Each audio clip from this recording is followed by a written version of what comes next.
Et bug på Instagram nesten ødela ekteskapet mitt.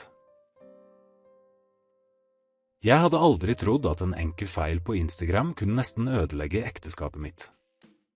Mitt navn er Even, jeg er 32 år gammel, og jeg vil fortelle historien om hvordan en liten teknologisk bug nesten rev Nora og meg fra hverandre, og hvordan vi lærte å redde forholdet vårt fra digitale katastrofer. Nora og jeg hadde vært gift i 5 år. Vi møttes på Universitetet i Bergen, forelsket oss raskt og bygde et liv sammen i Oslo. Livet vårt virket perfekt. Vi delte interesser, reiste sammen, og våre venner sa alltid at vi var et forbildepar. Men under den overfladiske roen begynte små spenninger å vokse, og en liten hendelse på Instagram var nok til å få alt til å føles usikkert. Det begynte en fredag kveld. Jeg satt i stuen vår og scrollet gjennom Instagram når jeg la merke til en melding fra Nora som så merkelig ut. Den var fra en person hun aldri hadde nevnt, med ord som fikk hjertet mitt til å stoppe et øyeblikk. Jeg visste at hun hadde mange venner på nettet, men noe ved denne meldingen fikk en varsellampe til å blinke i hodet mitt. I stedet for å konfrontere henne med en gang, gjorde jeg den klassiske feilen. Jeg begynte å sjekke hennes telefon, profiler og gamle meldinger. Og der, midt i en tilsynelatende uskyldig samtale, fant jeg noe som så ut som flørting. Mitt hode raste. Jeg følte en blanding av svik, sinne og frykt for at ekteskapet vårt kanskje ikke var så trygt som jeg hadde trodd. Men sannheten er, det var en teknologisk bug. Meldingen hadde blitt sendt feil, og det som virket som flørting, var egentlig en intern feil i appen som forvrengte teksten. Likevel hadde min reaksjon allerede startet en kjede av misforståelser, mistenksomhet og stille netter fylt med tårer. Nora merket at noe var galt, men jeg hadde ikke forklart noe, og det skapte en avstand mellom oss som jeg aldri hadde opplevd før. I løpet av helgen begynte vi å unngå hverandre. Jeg satt på kontoret mitt og stirret på skjermen, mens Nora trakk seg tilbake til soverommet med telefonen sin. Små interaksjoner, som å spise middag sammen eller se på TV, ble fylt med spenning og taushet. Den digitale buggen hadde ikke bare skapt en melding, den hadde nesten skapt et gap som kunne ha ødelagt 5 år med ekteskap. Et par uker etter at jeg oppdaget buggen på Instagram, hadde stresset allerede begynt å vise seg. Nora og jeg begynte å krangle oftere, ofte om småting som før hadde vært ubetydelige. Jeg merket at hver gang telefonen min ringte eller meldingsvarsler dukket opp, føltes det som et nytt hjerteinfarkt. Hver gang jeg åpnet appen, følte jeg meg nervøs, som om en ny feil eller en misforståelse kunne dukke opp når som helst. Jeg forsøkte å forklare til Nora at det ikke var noe mellom henne og noen andre, at det hele var en teknisk feil, men hun var skeptisk. Hun hadde sett meldingene som tilsynelatende var sendt fra meg, og selv om de var meningsløse, hadde de plantet frø av tvil i hodet hennes. Hver forklaring jeg ga, ble møtt med et spørrende blikk, et lite sukk eller en kald skulder. Det gjorde vondt å se kvinnen jeg elsket, tvile på meg på denne måten, men samtidig visste jeg at dette var utenfor min kontroll.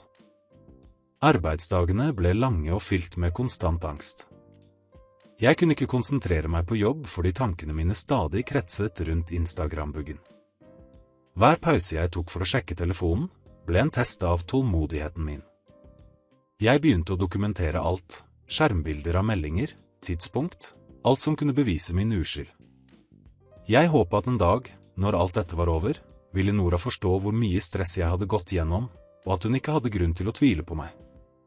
Men selv om jeg dokumenterte alt, føltes det som om hjertet mitt ble revet i stykker hver gang hun ga meg et kaldt blikk eller et stumt svar. Jeg begynte å innse at selv den mest uskyldige tekniske feilen kunne ha ødeleggende effekter på et forhold, spesielt når tillit allerede er skjør. Jeg innså at det ikke bare handlet om Instagram, men om hvordan vi reagerte på stress og hvordan vi kommuniserte i kriser. En kveld, etter en spesielt anspent dag, satte jeg meg ned med Nora. Jeg tok hennes hender, så henne i øynene og sa, «Jeg vet dette ser dårlig ut, men jeg har ikke gjort noe galt. Alt dette er på grunn av en feil i appen. Jeg elsker deg, og jeg ville aldri ødelegge det vi har.» Hun så på meg lenge, som om hun søkte etter sannheten i ansiktet mitt. Til slutt, med en stille pust, nikket hun. Det var et lite skritt mot gjenoppbygging, men jeg visste at reisen ikke var over. Vi måtte begge lære hvordan vi skulle navigere gjennom kaoset, hvordan vi skulle støtte hverandre, og hvordan vi kunne bevare kjærligheten vår selv når verden virket imot oss.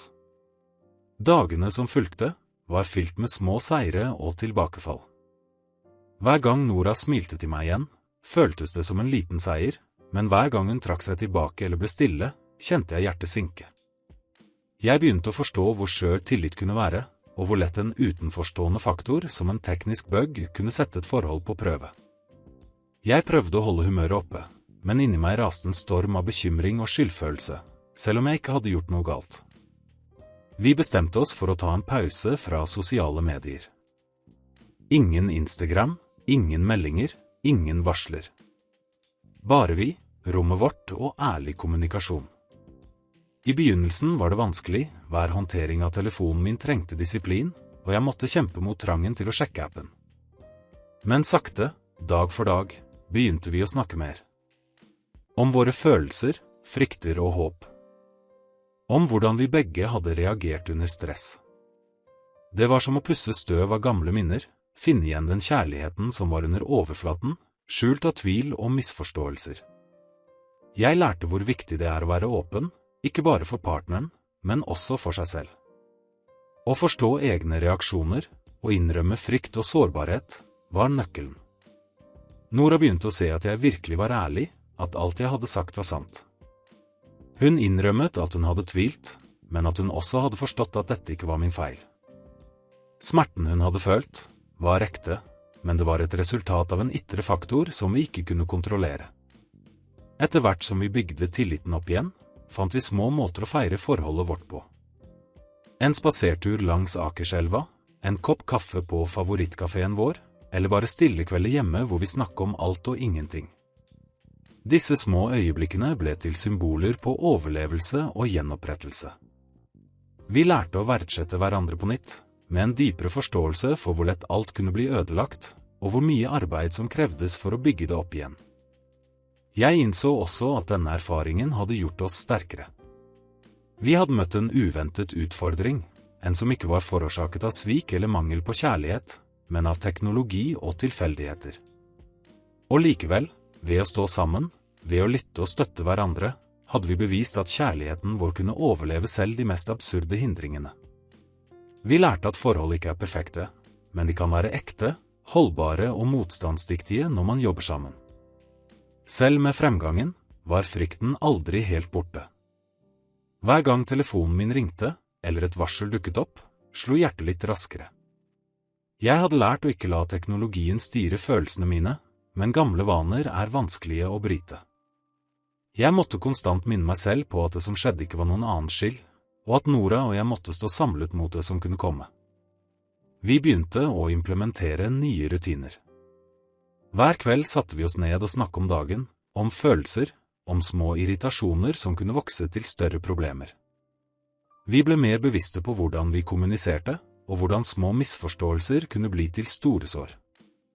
Dette var en ny fase i forholdet vårt, hvor ærlighet og åpenhet ble fundamentet. Samtidig begynte vi å le mer igjen. Små ting, som en intern spøk eller et blikk som bare vi forsto, ble symboler på vår gjenoppdagede nærhet. Det var ikke alltid lett, det var dager da vi fortsatt måtte kjempe mot tvil og minner om den uheldige bugen, men vi klarte å støtte hverandre gjennom alt. Hver utfordring ble en mulighet til å vokse, både individuelt og som et par. Jeg lærte også å sette pris på Nora på en ny måte. Hun hadde vist sårbarhet, hun hadde uttrykt frykt og hun hadde også tilgitt. Dette var ikke en enkel handling, men et tegn på styrke. Jeg følte en dyp respekt for henne, og samtidig en dyp kjærlighet. Vi hadde blitt minnet på hvor dyrebar vår tid sammen var, og hvor viktig det var å beskytte forholdet mot både små og store trusler. En kveld, mens vi satt på balkongen med en kopp te og så på Oslo-lysene i det fjerne, tok jeg Noras hånd. Jeg følte en bølge av takknemlighet for kjærligheten, for støtten, for at vi hadde kommet gjennom dette sammen. Jeg visste at dette var en erfaring vi begge ville bære med oss for alltid, som en påminnelse om at selv når uventede utfordringer oppstår, kan kjærlighet, respekt og kommunikasjon være det som holder et forhold sterkt. Etter alle prøvelsene begynte jeg endelig å forstå hvor skjør kjærlighet kan være når teknologi og misforståelser blander seg inn i et forhold. Selv en enkel feil på Instagram kunne ha ødelagt alt vi hadde bygget sammen, men i stedet lærte vi å sette pris på hverandre på en dypere måte. Jeg innså at kommunikasjon, tålmodighet og tillit var de virkelige seilene i ekteskapet vårt, ikke sosiale medier eller små digitale hendelser. Nora og jeg ble sterkere som et team. Vi lovet hverandre å alltid snakke før ting eskalerte, og ikke anta det verste og aldri la eksterne faktorer diktere hvordan vi følte om hverandre. Det var en ny start, en bevissthet om at vi kunne møte fremtiden sammen, uansett hvilke digitale eller virkelige utfordringer som ventet. Hver dag tok vi små steg for å gjenoppbygge tilliten og styrken i forholdet vårt, og det var utrolig givende å se at kjærligheten vår kunne overleve selv en nesten katastrofal hendelse. Jeg vil at alle som ser denne historien, skal forstå viktigheten av å kommunisere, av å være ærlige og til stede med partneren sin. Det er lett å la små feil eller misforståelser vokse til store problemer, spesielt i en tid der teknologi kan forvrenge virkeligheten. Vi har lært at ekte kjærlighet krever oppmerksomhet, innsats og evnen til å tilgi. Til slutt vil jeg oppfordre alle som ser dette.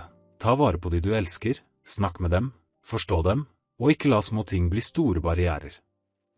Del denne historien med noen som trenger å høre at selv når ting ser mørkt ut, kan kjærlighet overleve hvis man jobber for det.